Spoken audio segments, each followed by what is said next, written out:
The current migrant crisis is getting tremendously out of hand, from confrontations at the border, to terrorists on watch list pouring into the country unabated, to influencers going online and making fun of the current immigration system we have, as well as having hundreds of thousands of new migrants coming in and not being able to work, which then leads them to adopt a life of crime to support themselves. And one key institution that has been affected the most by the current migrant crisis has been our public school system. The United States is arguably the richest nation in the world, yet its schools are often underfunded, short-staffed, and oftentimes riddled with gangs and violence. Yet the migrant children who often have to attend these schools face the brunt of many of these key issues. Chicago, as well as its public school system CPS, is a perfect example of this. To start with, many of the migrant children coming from South America do not speak any English. And yet many of them are attending schools in majority black neighborhoods that do not have any bilingual staff or support.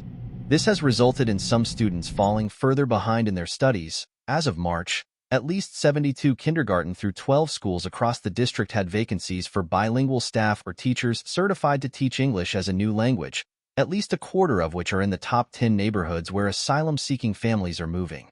Now, I would sympathize with a lot of the children who are currently in school, because I am a descendant of immigrants who came to this country. I was in a special ed program throughout elementary school as well as high school. But if you are in this country and you are coming in legally with your family, and you are in the process of seeking asylum, then in my opinion, you should try everything you can to assimilate to your new host country. And that includes learning the language. Now, I understand that if English is not your first language, then you should be given extra attention in school to try and learn it. However, I do not believe it is the responsibility of the school to try and teach you in your native language. Considering how many schools today fail to teach their students proper reading and math skills, it would be delusional to think that you would be able to excel in school if you were taught in your native language, especially when you consider that the United States is already going through a teacher shortage, specifically teachers who are qualified to teach math and science. We as a nation do not even do a good job of teaching our native-born children. And yet now we are tasked with teaching children from South America who do not even speak English. Now this may just be me wearing a tinfoil hat and spouting a bunch of dumb rhetoric, but it almost seems to me that the reason why so many migrant children are attending these already failing schools is to prop them up and prevent them from being closed down. Chicago is known for shutting down schools that have a lot of vacant seats and that are underfunded. But if your school just received a bunch of kids from Venezuela, which then adds a significant boost in your student population, then it makes shutting down that school far less likely to happen. This is not that far-fetched because Chicago public schools are run by a union of teachers who pretend to go on strike every year and always claim they need more funding for the students, even though they do not do a good enough job of managing the funding that they already get. This also adds insult to injury when you claim that your already underfunded school needs more funding to give the migrant children the services that they need. Now, I am sure most of the Venezuelan children here are doing their best to try and learn English, as well as acclimate themselves to their new host country. However, I do not trust Chicago public schools well enough to properly teach them, nor do I believe that Chicago public schools are being transparent in their cries for help when it comes to more funding for the more services they need to properly educate the new migrant children.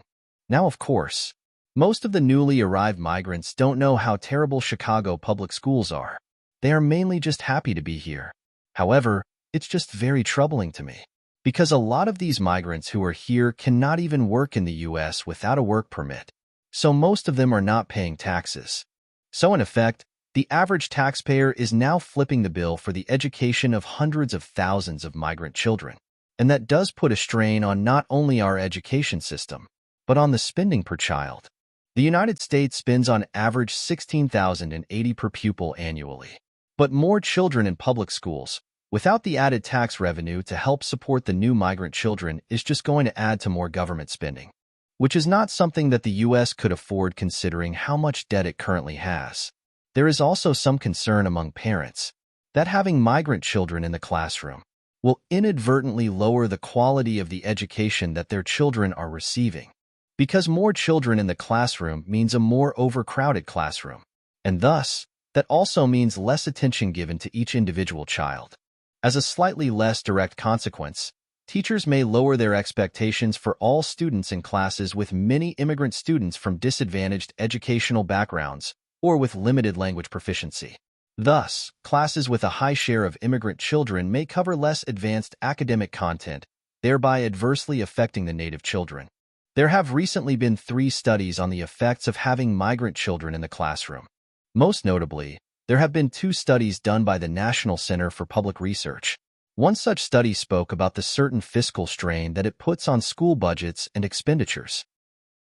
It reads, "Many schools across America are still grappling with the huge influx of young people from Central America that arrived in 2014.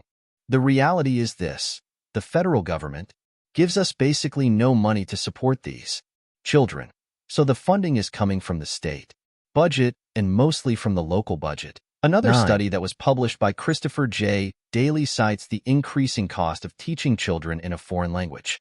It costs nearly twice as much per head, per capita, to educate a child in a foreign language than it does to educate a native-born child in English. And in some areas, the immigrant impact is very large. I think perhaps a quarter of the kids in the California school system are actually being educated in foreign languages. Another study by the Heritage Foundation found that the increase in immigration has cost the public school system an estimated $2 billion a year. It goes on further on to say the estimated costs it would take to properly educate the children based on how much that state already spends on education. In California, 11,121 unaccompanied migrant children were sent to sponsors.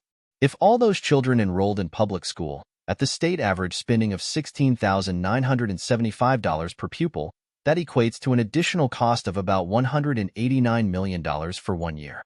In New York, 8,477 unaccompanied migrant children were sent to sponsors.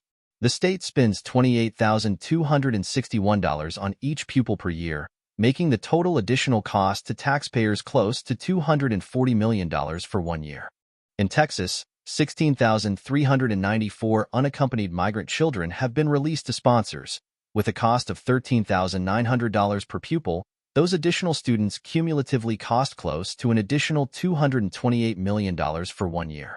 In Arizona, 861 unaccompanied migrant children were released to sponsors, and if the state spends $11,625 per pupil annually, that means Arizona's taxpayers will foot the bill of more than $10 million in 1 year. And these statistics are only showing how it would cost them to give them the same education as their native-born peers. But considering how much more it costs to educate migrant children, it may wind up costing the taxpayers even more money. This amount of spending is not at all sustainable. Thank you for watching Virtue Ethics and Masculine Morals. Please like, comment, and subscribe. Stay safe and have a wonderful day.